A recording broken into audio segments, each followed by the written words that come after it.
la Méditerranée a toujours été une histoire de migration, puisqu'elle s'est construite, c'est la mer du milieu, donc du milieu des terres, d'après sa définition initiale romaine. Et donc la Méditerranée, c'était le lieu des échanges économiques, des affrontements aussi guerriers, des échanges culturels. Et donc ça a été le berceau de ce qu'on appelle la civilisation de la Méditerranée. Le géographe Yves Lacoste dit que c'est la civilisation de l'olivier.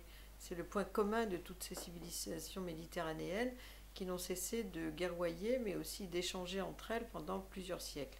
Ce qui a donné un changement à ce cours des choses, si j'ose dire, ça a été notamment les grandes découvertes, puisque l'Europe se décentre vers les Amériques, et notamment l'Espagne, le Portugal, la Méditerranée commence à décliner d'une certaine façon à cette époque.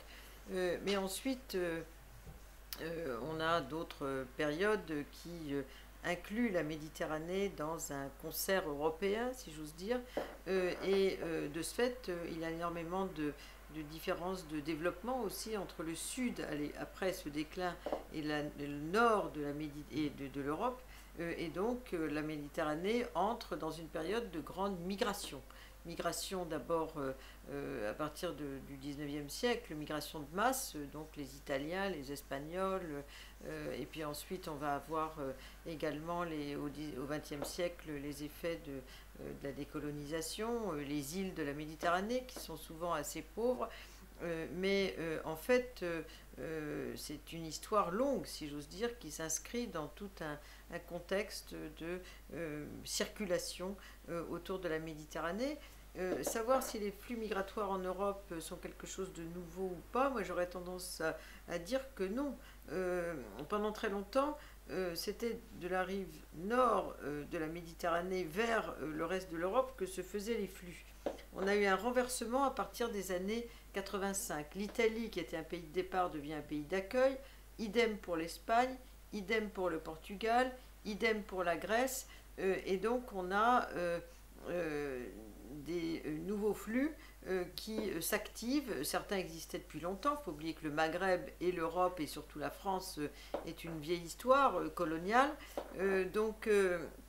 En revanche, les nouveaux flux, c'est surtout d'abord l'éclatement de l'ex-Yougoslavie, c'est la rive sud-est de la Méditerranée, et notamment par exemple l'Égypte, qui va pas seulement vers l'Europe d'ailleurs, mais vers le Golfe, mais aussi vers certains pays européens comme notamment l'Italie. On a les crises politiques, on est en plein dedans du Proche-Orient.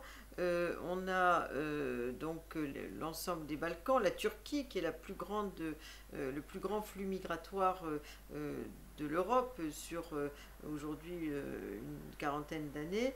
Et donc tout ça, ça a créé une intense mobilité dans un contexte où on va fermer l'Europe. Ce qui est le paradoxe de cette situation, c'est que l'essentiel des flux en Europe aujourd'hui viennent de la rive sud de la Méditerranée. Les pays du Maghreb, la Turquie, et puis aussi quelques autres endroits comme les Balkans. Tout ça, ça a alimenté l'essentiel des migrations vers l'Europe pendant presque un siècle. Les pays de l'Europe du Sud sont devenus au cours des années 80 ce qu'ils n'étaient pas auparavant, puis c'était des pays de départ, des pays d'accueil, des pays de transit aussi, parce que beaucoup passent par l'Italie, par exemple encore aujourd'hui, pour aller vers l'Allemagne, pour aller vers la France, pour aller vers le Royaume-Uni, etc. Donc ça a été un changement radical, et alors que tous les flux et tous les stocks de migration surtout en Europe viennent essentiellement de la Méditerranée, la frontière extérieure de l'Europe, elle est en Méditerranée. Donc on casse des logiques transnationales très établies. Hein, et d'où la crise. Les morts, on a 30 000 morts en Europe entre 2000 et 2015 par exemple, hein, essentiellement en Méditerranée. Donc c'est un lieu mortifère aujourd'hui. On a un trafic du passage qui est colossal en Méditerranée. La Libye est devenue un grand lieu de trafic parce qu'avant c'était un lieu de tri. La Libye s'était, disons, refait une virginité diplomatique en étant le pays qui barrait la migration subsaharienne vers l'Italie ou vers la France. Donc tout ça, c'est un phénomène qui est en train de changer, puisque toute cette politique qui consistait à construire la frontière en Méditerranée supposait la stabilité des États. Aujourd'hui, on ne peut plus compter sur la Libye, on ne peut plus compter sur quelques pays qui ont, dans les situations, été très, très mouvantes.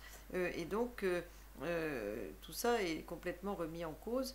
À mon avis, fixer la frontière en Méditerranée, c'est une aberration compte tenu de l'importance des réseaux migratoires tout à fait légaux qui sont liés à l'ancienneté de l'immigration de la rive sud de la Méditerranée vers la rive nord. Pas seulement, mais même si les crises ont donné une certaine cohérence des profils. Par exemple, presque tous les pays de la rive nord de la Méditerranée, Italie, Espagne, Portugal, Grèce et même Malte, sont des pays qui sont entrés ensemble dans la même date dans le profil de pays d'immigration, hein, le milieu des années 80. Aucun n'avait de politique d'immigration. Ils se sont dotés d'abord un peu dans la hâte de politique d'immigration, mais ils ont commencé d'abord c'était des pays un peu passoires, parce qu'ils n'avaient pas de politique migratoire, et donc il y a des sans-papiers qui sont entrés, ils les ont régularisés massivement. Ça, c'est une deuxième caractéristique de ces pays méditerranéens, parce que les sans-papiers y ont trouvé des niches de travail assez envisageables compte tenu de l'importance du travail au noir dans ces pays. Donc, travail plus possibilité de régularisation. Troisième caractéristique, aujourd'hui, ils reçoivent tous plein pot la migration qui essaye d'arriver vers l'Europe à cause de leur positionnement géographique. Et les pays européens d'immigration traditionnelle, France, Allemagne, Royaume-Uni, Benelux, finalement ont déporté, notamment avec Dublin, One Stop, One Shop, c'est là où on arrive qu'on doit être examiné, et pas seulement pour les demandeurs d'asile, mais ont déporté finalement l'ensemble de l'accueil des nouveaux arrivants vers l'Europe du Sud.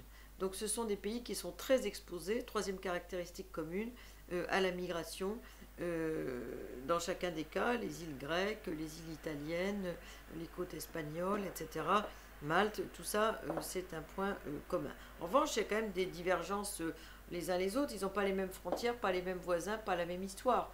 Donc il y a certaines nationalités qui ne vont qu'en Grèce ou qu'en Italie, comme les Albanais par exemple. Si vous voyez d'autres, ils vont être plutôt, les migrations vont être plutôt liées à des histoires coloniales. Ailleurs, on va avoir des migrations qui correspondent à des liens linguistiques, etc., culturels. Donc en fait, il y a des profils différents de nationalité, des paysages migratoires différents entre chacun des pays méditerranéens, mais le profil de pays entrés en même temps dans la période de pays d'immigration avec des régularisations, un marché du travail où il y a possibilité de trouver du travail au noir et avec une politique de régularisation massive qui a tenu lieu de politique d'immigration. Ça, c'est une caractéristique des pays méditerranéens. Donc il y a quand même un profil, si j'ose dire, et surtout un espace migratoire. La Méditerranée, c'est un espace migratoire, c'est un système migratoire, ce que je dis, il y a un ensemble d'institutions qui se cumulent avec des pratiques, comme le travail au noir, et puis c'est presque un régime, parce que outre les systèmes institutionnels, il y a les pratiques, et puis il y a tout ce qui se fait dans le gris, si j'ose dire, dans tout ce qu'on ne voit pas, qui est quand même très très important en Méditerranée.